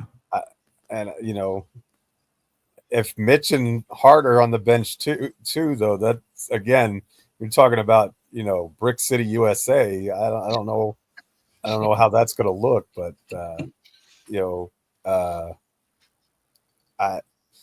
if he can still defend an elite level, I didn't realize that. And again, I haven't watched him, so in fairness, I'm going with the blind's eye. But if he's got to be able to defend at an elite level, and he's got to be available. And he played he played as many games as Mitch last year, I think. So, a lot of Knick fans. Yeah, we'll talk about Shaman. I just think with Deuce and Clarkson, do you need another shooting guard? A lot of duplication right there, Shaman. I like Shaman as a player, but I think he hit the nail on the head. I think there's too much overlap and not enough diversity, right? They overlap in skill set, but they can't really play any other position, and so it's like you're just kind of you're limited unless there's legitimately an injury. I don't think from a roster construction standpoint it makes a lot of sense. I would much rather have someone who can facilitate, like Brogdon, for example. Who's a combo guard to be fair, but he can run the point, and run an offense effectively. He's done it, multiple times throughout his career. So if you had a guy like Brogdon, I think he makes much more sense than Shamet. I thought Shamet did a good job defensively last year, and in the playoffs he made shots, and I think he was healthy. So I would expect that his shooting will be back next year, and I think he'll be in the NBA somewhere. But I don't think Shamet will be back. And again, Brogdon has injury issues too, so there's question marks everywhere. Yeah. But these are veteran guys, right? We didn't even talk about that with Ben. Ben has significant injury history. So Bradley Beal has an injury history. Brogdon, who we're going to talk about. I mean, injury history. Yep. Yeah. And a guy who didn't want to come to New York 2 years ago could have. Right. All right. Let's go with Brogdon now. 32 years old. He only played. Can somebody double check this for me? I have 13 games all season. Can somebody check that? 12.7 points, 3.8 rebounds, 4.1 assists. Did not shoot the ball well, 44.3%. But again, 13 games. He was injured most of the season. He played 24. He started 13. Okay, so he played 24. He started 13. Okay. So he barely played. Yeah. 44.3% from the field, only 28.6% from three. I'm pretty sure he's a better 3-point shooter than that. 88% from the free throw line. 2022, 2023, sixth man of the year. A career 38.8% 3-point shoot. 38.8 with a year of 28.6. Right? So the thing with Brogdon, is he the defender he once was? The health, he has the size. We know he can run a team. How much of a drop off are we getting if the Knicks decide to sign him with the minimum? Ajay? And the chat as well. It's not really a drop off because you're not bringing him to play major minutes, a major role. He's just a Brogdon, D. Grant. Yeah. Yeah. So I wouldn't actively chase Malcolm Brogdon, but if he's available, again, just like the other situation, Queen, if we get him, okay. If we don't get him, okay. He's not one of those that I would actively or aggressively chase. And yeah, you make an offer like you make everybody an offer, and then you select from those who accept your offer. But if he's the only one that accept the offer, okay, come along. But you're not, and I forgot who said, Beal was not the solution. We're not looking for the solution. We already have our solutions. We're looking for like other pieces to complement what we have.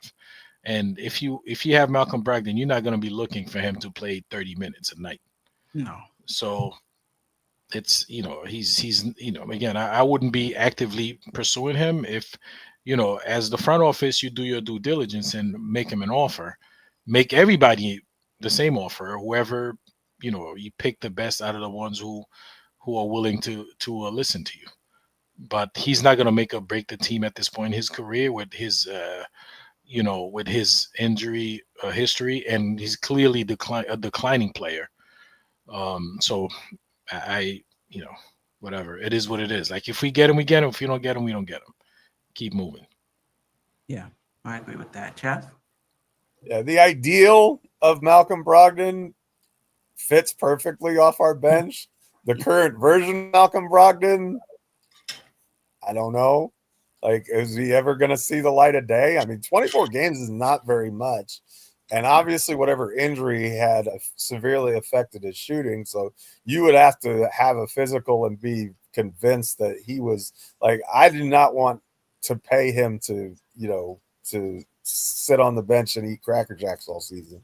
If you're going to sign someone to that spot, I want someone who can play. And even if it's a diminished, in my opinion, Marcus Smart, I would rather a guy who's going to give you games. And Smart was hurt last year too, to be fair. But I would rather someone who's more available and is going to play more games than someone who, just doesn't look like they have it anymore.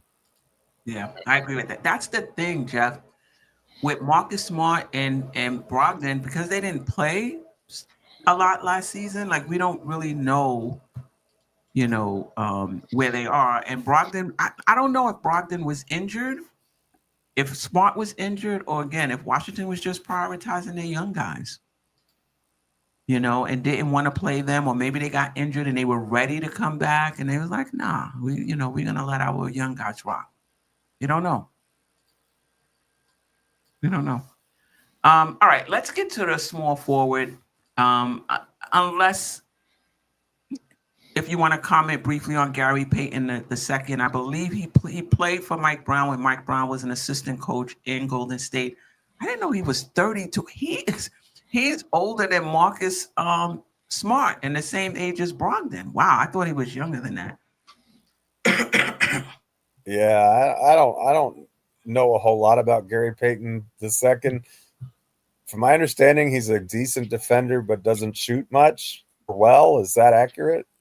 Yeah, he's a career 34% 3-point shooter. Last year, he shot 32.6, 6.5 points, 3 rebounds, 1.3 assists, almost a steal a game in 15 minutes. He was in their rotation. He played 62 games, and he started 11, but he averaged 15 minutes. Yeah, He's another version of Josh Hart. I don't think we need that. He's a slightly better defender than Josh Hart. Everything else is exactly the same as Josh Hart. I don't think we need that. All right. I doubt he's the rebounder Josh Hart is. Well, no, he's not. But Josh Hart got him on the rebound. He got Josh Hart on the defense. So it's literally a wash if you get him. You don't gain anything. Undersized, kind of like Deuce, though, right? As Yeah. Jabroni said, he's 6'2". It's another small point of attack defender. I don't know.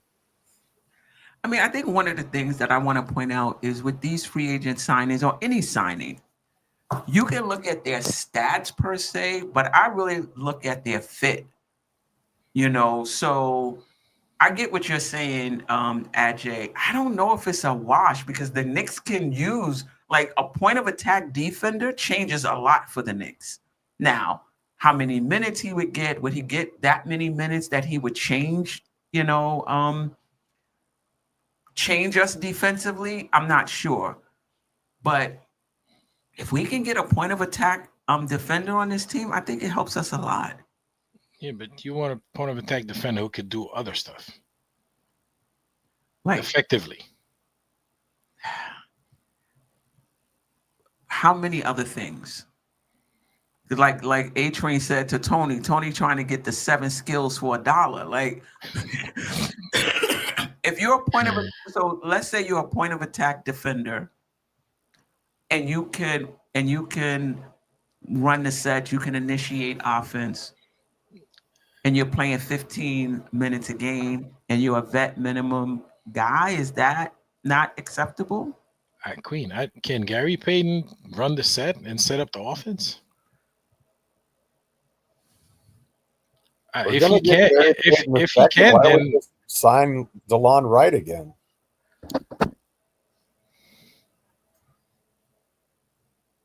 I don't know. Like, I mean, listen, I don't watch a whole lot of, I've seen Gary Payton play, with the Warriors or whatever, but he's not the guy who set up the offense. He's a guy, he's a Plays off ball, scrappy, clean up the mess, try to grab his, try to be a rebounding guard, just like Josh Hart. Shoots when he gets an open shot and so on and so forth. But he doesn't do he is a very good on ball defender, but I don't know that he does any of the other stuff at a high level. But just in general, I guess my point is just in general, these guys, unless you get like a really skilled guy like Bradley Beal that's being bought out, I don't know if the Knicks, like if that backup, like look at Ben Simmons. Ben Simmons is gonna hopefully play the point of attack and can run the offense. He's not going to shoot. You know what I mean? He'll rebound for you as well. You're not going to get everything from these guys. Is my point. So if Josh Hart is a rebounder and another guy is a point of attack defender, and that point of attack defender really helps us, I think it helps. All right. Anyway, let's end on Amir Coffey, 27 years old, 6'7", small forward. Last played for the Clippers. Last year, he played 72 games. He started 13. He played 24.3 minutes. He averaged 9.7 points, 2.2 rebounds, 1.1 assists, half a steal on splits of 47.1%, 40.9%, and 89.1%. So he was an efficient player last year. For his career, 38.4% from the three-point line, 88.7% from the free throw line, 47.1% field goals. So he's an efficient player overall. Thoughts on the Knicks signing a small power forward over a point guard, and thoughts on Amir Coffey as well. Well, small power forward or power forward? Small. He was small forward. That's what he played for them. I'm not sure if he could play power forward. How he plays small forward. 6'7", 210. Yeah, that's not power forward size. No, small forward. Yeah.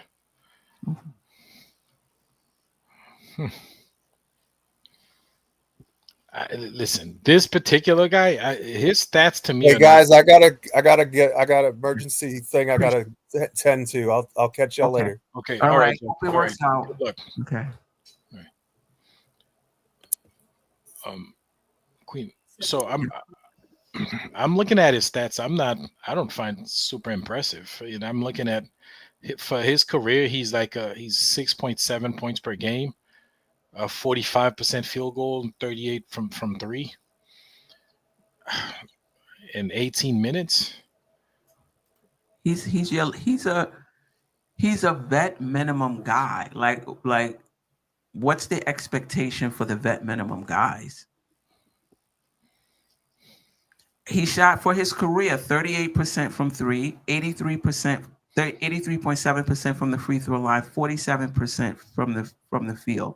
For a vet minimum small forward, what's the expectation? I guess for a vet minimum, but yeah, again, another guy you don't expect to play more than 14, 15 minutes a game, right? I guess that'll work out. And can fill in if somebody is hurt. He played 24 minutes for the Clippers last year.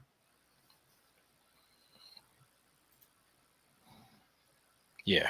Jabroni Z, I like Amir Coffey. We aren't looking for him to be prime mellow, Ajay.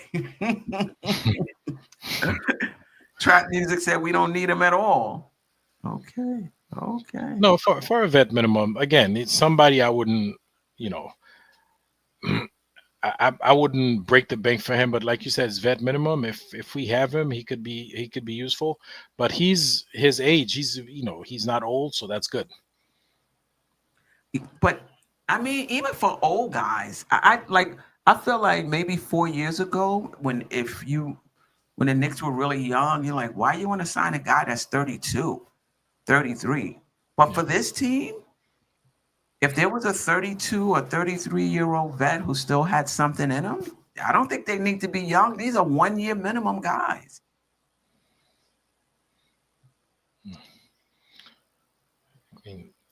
D-Grid says you guys are not going to get a guy that's going to score, play defense, and rebound. That's what I'm saying. It's gonna be on vet minimum. Right.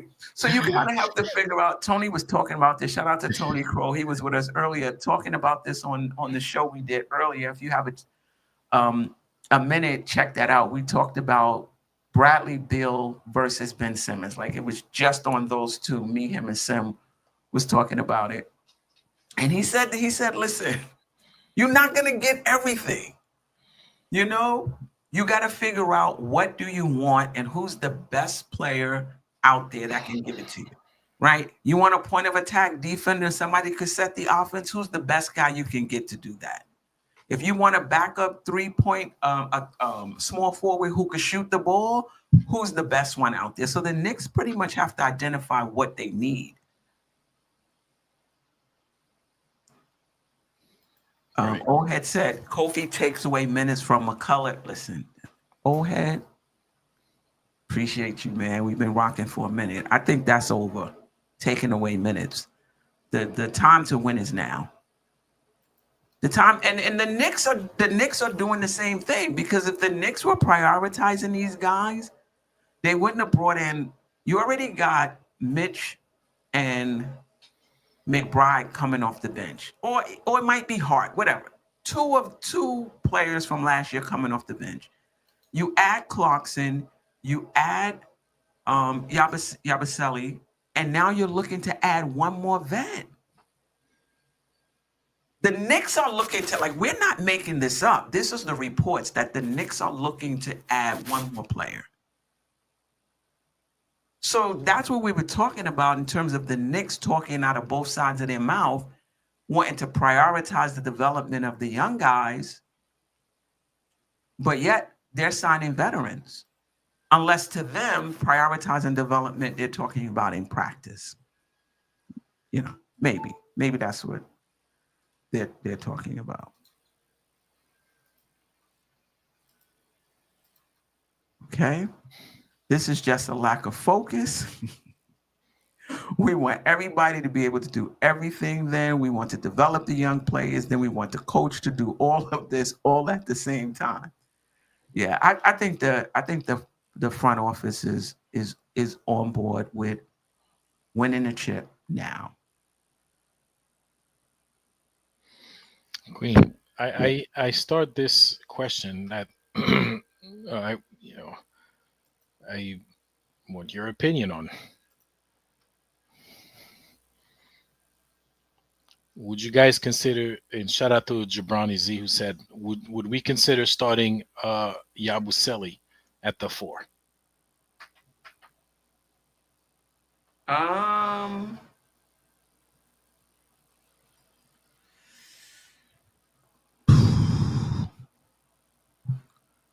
mean, if we're considering starting, so my understanding is that he's not a strong defensive player.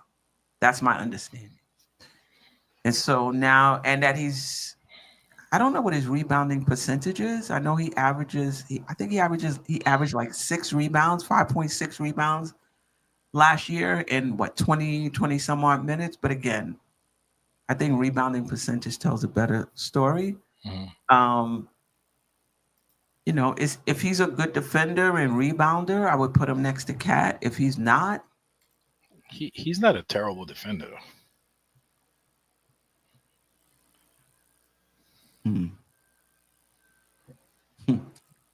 Coach said neither is hard. Yeah, I think he's a better rebounder.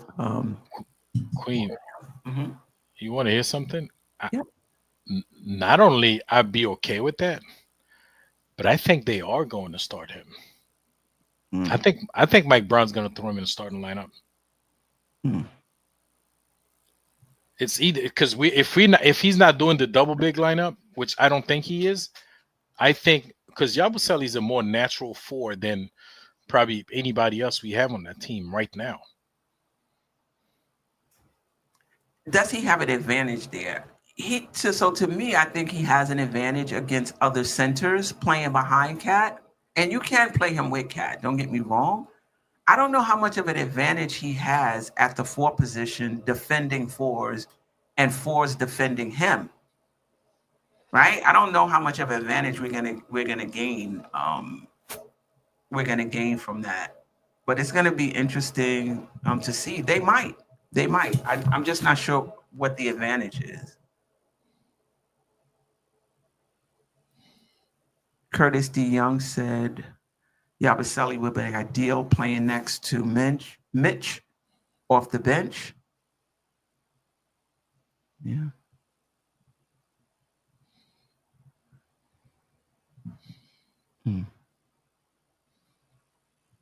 Yeah. Anyway, I wouldn't mind that at all. I think he'd be great in the starting lineup. Now, put aside all politics, people's salaries and whatever. If none of that matters, I think he's a better fit. What makes him a better fit? Because he's a power forward. He's a natural power forward who can bang with other power forwards. And I think he's not a terrible defender. Okay, so I don't know what his numbers are, but he's not a cone. He's not a traffic cone out there. And he can score, and he could shoot, he could score, he could pass the ball out of a jam. Like he's got a skill set that I think could benefit the starting lineup. No, who's the 4? Like, is Josh Hart really play the 4? I don't even know who plays the 4. OG Anunoby. Yeah. So that means OG would slide to the 3 spot. Well, yeah, that would be good. Yeah. Any concerns about the lack of defense next to Cat? Yeah. Sherwin says he had a defensive rating of 119. I mean, context matters too.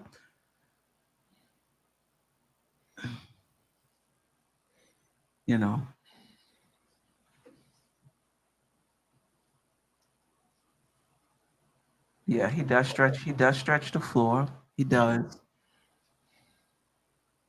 He's a decent rebounder. Do you have his rebounding percent? I know he averaged like 5.6 rebounds per game in his minutes, but I was looking at that earlier. Hold on. I don't know. I would have to look into that more. So yeah, he averaged 5.6 rebounds for the Sixers. I don't know what the split is or D, but the defensive. They don't have they don't have his. Let me see. Maybe they would have it.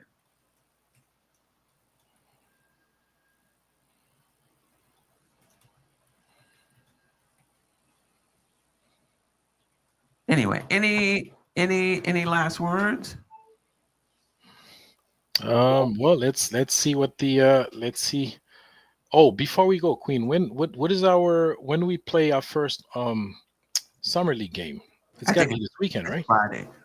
He has a defensive rebounding percentage of 9.26%. I don't know. Maybe that might be I'll double check that. Friday. Well, I mean, let's see what we got in summer league, and let's see what else the front office does. And there is a couple of more at least one more move coming, because they sniff it around the vet minimum guys to see who else they can bring. So, Yeah, we'll see. I got to be honest. I haven't been into the draft. I'm not into summer league. I'm into this chip. And for me, the time is now. So I will watch the game Friday. I can't say I'm gonna watch it live, but I will watch the game Friday. And we'll get a chance to talk about it next Monday. There will not be an emergency podcast to talk about summer league. Let's talk about summer league, but we will talk about it. I think our next show is they play Friday. The next show after that will be Monday. So yes, we'll talk some summer league. Yeah. Well, I'll let Geoff and Ajay talk summer league. I'll listen.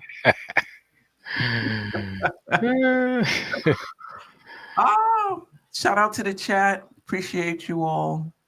Shout out to the replay gang. Shout out to the silent listeners. Appreciate appreciate that. The chat was definitely on fire. It's very, very funny, and they were hilarious. Yeah. Particularly A-Train, always bringing the sense. A-Train's, yeah. Appreciate you. Drew, Anthony D, size 9, Sherwin in the house. Duggar was in the house. Cardiac Knicks on Deals NYK, always supporting trap music. Appreciate you, Coach. Jabroni _Z. Appreciate you.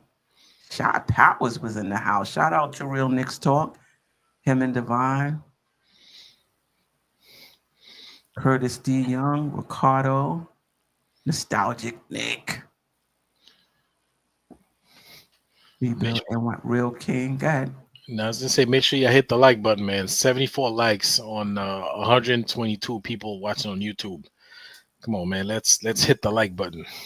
Let's let YouTube know that we enjoy this content. Right. Banger Smoker. Yep. Anyway, Ajay, I appreciate you. Always a pleasure. Always a pleasure, Queen. Yeah. Sorry you couldn't make it. I know you wanted that show to talk about the coach. Oh, I was like, really? On Monday. I know. But I feel like I was needed to balance all the Tibbs love fest that was going on. I would become. That's not true. No, I know it was. I know it wasn't. Yeah. No, I'm good with Mike Brown, actually.